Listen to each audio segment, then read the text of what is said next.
I'm back on a video on the channel. Yes ma'am, yes sir. We got something different on the channel and I'm excited about because man, this show is booming.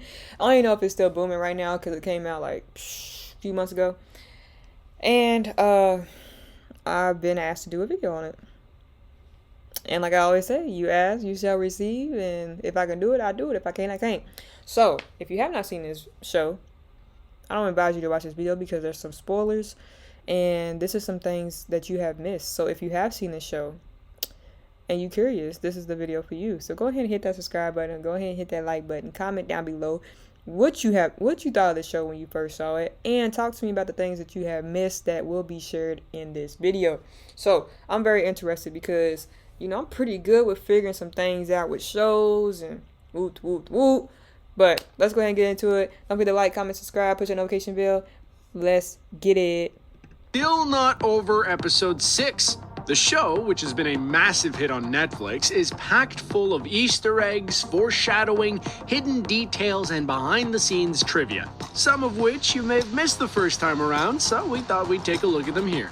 Let's go. Let's go. Now, this is a given, but there will be many Squid Game spoilers in this video. So if you don't want to be eliminated from your spoiler-free game, I'd recommend coming back to this video after you finish the show.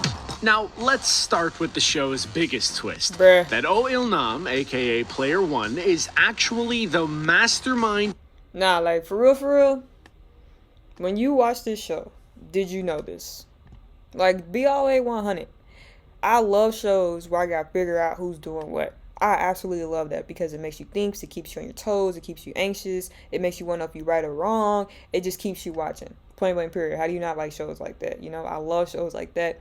So, for this show to be like that was awesome to me. Awesome.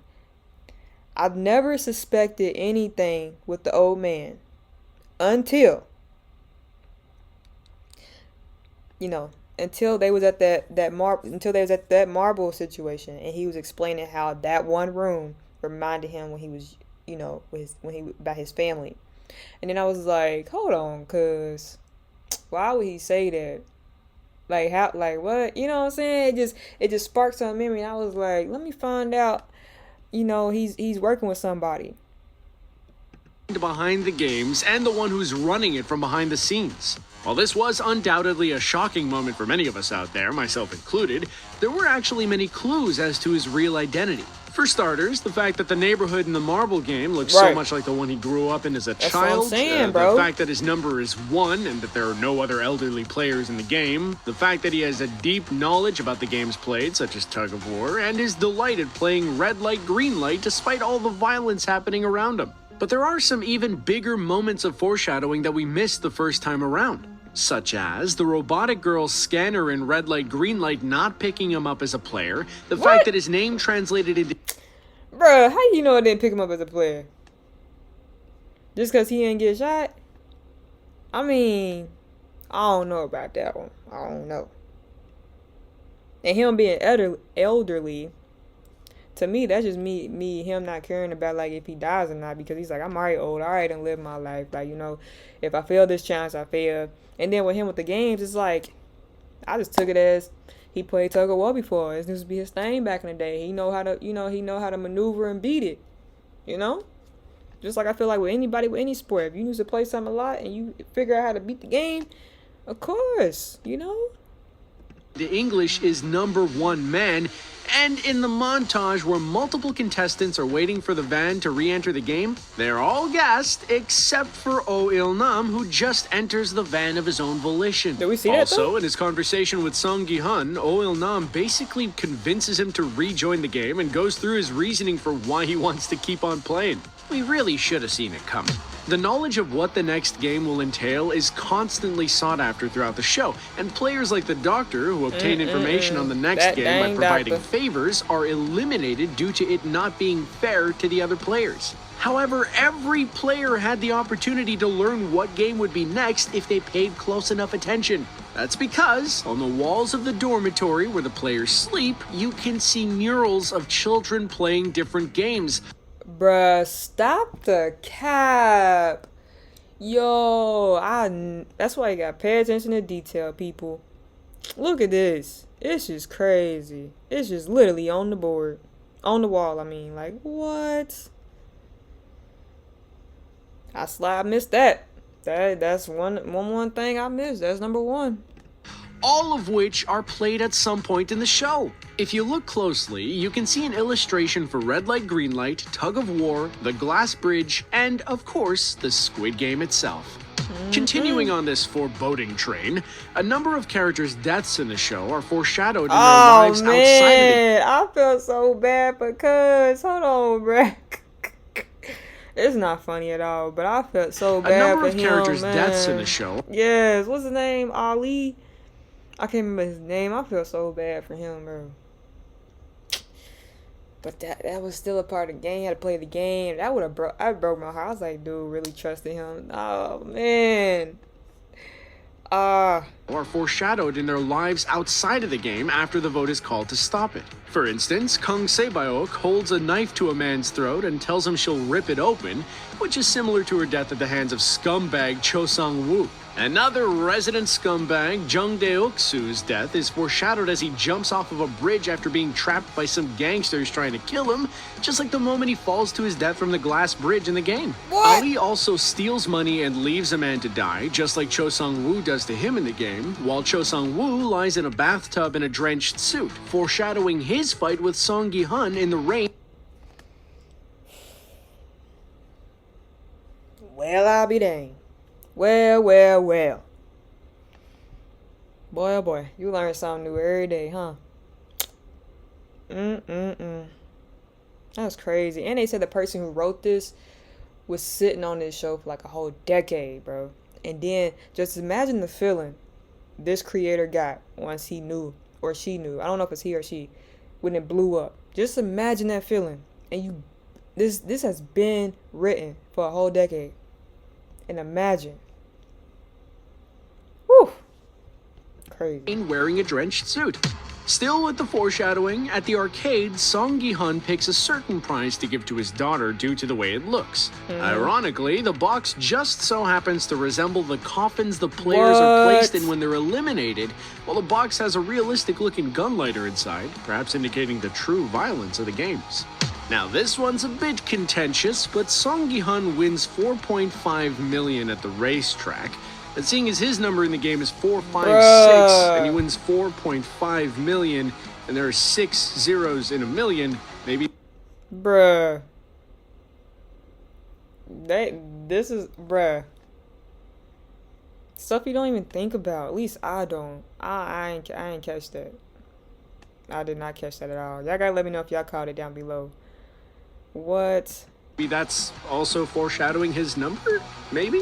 One of the most notable visuals in the show are the uniforms and masks the guards wear in the games. Seeing as the soldiers are basically indistinguishable wearing the same costumes, they're given different shapes on their masks so people can tell the difference, with the circle representing workers, the triangle representing soldiers, and the square representing managers. And I have to admit, it's a game show and these look like PlayStation symbols to me, so maybe there's that too. However, the shape of the mask and the different roles they have were based on ants and an ant colony, which fits with the animal mask theme seen throughout the show. Another notable visual is the colorful and intricate staircase the players must ascend to get to the next game. Now, if those stairs seem familiar to you, there's a good reason for that. That's because they were inspired by Escher's Relativity, which is a lithograph print by the Dutch artist MC Escher and depicts a world in which the normal laws of gravity do not apply. Yeah, you know, sometimes, do you think, like, when people make videos like this, they be reaching? You know, like, they be reaching as in, like, you know, like, do they be reaching? Or do you really feel like, dang, that do go hand in hand like that? That's legit. That's probably why he used it, you know? It's probably why I was in the show. Or do you think, like, it's overdoing it? Like, nah, like, he's too far gone. Like, this ain't right. Y'all gotta let me know what y'all think down below. First of all, let me know what y'all thought of the show down below. Did y'all think it was good? Did y'all think it was whack? You know? Did y'all pick up on these things? Talk to me. This is pretty fitting, seeing as the laws of the normal world and society do not apply in the world of the games, or hell as the players call it. Jung Ho-yeon stole many a person's heart with her performance as Kang Se-bayok, with many fans falling in love with the character. What makes it even more impressive is that this is actually her first ever acting role. What? But Koreans will likely be very familiar with Jung Ho-yeon, as she is a well-known fashion model in the country and was a runner-up in the 4th contest of Korea's Next Top Model. Okay, also, so? Lee Byung-hun, who plays the enigmatic frontman, is a well-established actor in Korea and has also appeared in a number of Hollywood movies such as The Magnificent Seven, G.I. Joe, and Terminator Genesis. See, man, you just never know when your time is. You just never know. Like, you never know. When it comes to the green jumpsuits the players wear, the show's creator, Hwang Dong-hyuk, was Okay. actually inspired by That's the school creator? uniforms and the outfits he used to wear as a kid. Initially, he was going to go all in on the school uniform aesthetic, but that would have included shorts, so instead opted to go with the green tracksuits, which were Smart. also picked so the red color of blood would pop on screen. The hot pink worn by the guards was picked as it's on the complete opposite side of the color wheel from the green, showcasing that the guards and players are on different teams and are opposites of one another. Now, while the Squid Game is unfortunately embroiled in plagiarism claims, with some stating it as a copy of the 2014 Japanese movie As God Wills, Oh my gosh, bro. People want to have put their name in everything. Like, for real. Like, dang. Ain't nobody trying to copy you. They see a show do great and be like, oh, dang, this one part they try to copy me on. They took that from me. Dong-hyuk has claimed that his inspiration was manhwa, which are Korean comics that he used to read as a child. Before it got the title The Squid Game, it actually went by another, admittedly much more boring name. In 2019, Netflix announced the show was to be called Round 6, which is in keeping with the 6 different games the contestants play. But this was eventually changed to the much more fun title Squid Game.